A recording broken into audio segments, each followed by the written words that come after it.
12 murid Yesus itu tidak hanya seperti murid aja, tapi itu mereka-mereka itu 12 orang itu seperti besi-besi bagi dia, tapi mereka itu punya karakter yang berbeda-beda. Ada yang pengkhianat, ada yang menjual Yesus juga, ada yang menyangkal. Nah, demikian juga dengan kita. Siapalah kita? Kita hanya sebagai manusia biasa. Kalau kita punya teman, terus teman-teman kita itu macam-macam, ya namanya manusia ya kan. Nah, tapi kadang-kadang kita menoleransi kalau misalnya kita dulu pernah punya konflik. Misalnya kita berantem masalah sesuatu, ya kan. Terus berantem, terus baikan lagi, terus jadi besi lagi.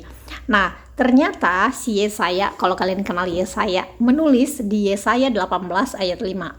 Sebab sebelum musim buah, apabila waktu berbunga sudah berakhir dan gugusan putik menjadi buah anggur yang hendak masak, maka Tuhan akan mengerat ranting-rantingnya dengan pisau pemangkas dan menyisihkan carang-carangnya dengan memancungnya. Artinya apa teman-teman?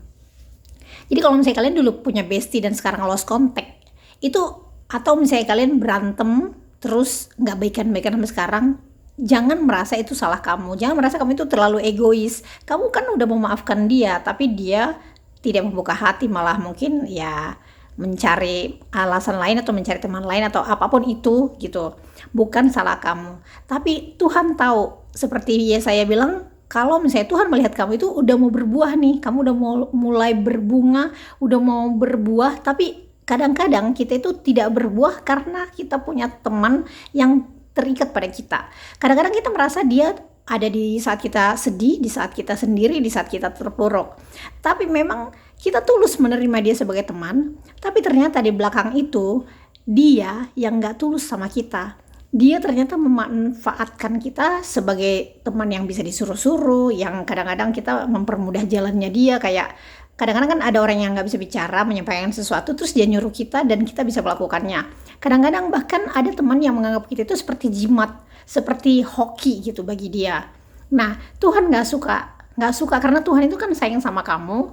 Tuhan itu nggak mau kamu itu dimanfaatkan oleh teman yang kamu mencintainya, mengasihinya melebihi diri kamu sendiri. Pokoknya menerima dia dengan caramu yang buta, yang tidak melihat apa-apa, yang dia tidak mencintaimu dengan tulus.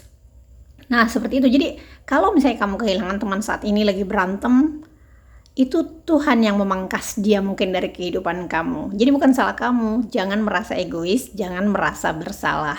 Gimana menurut kamu?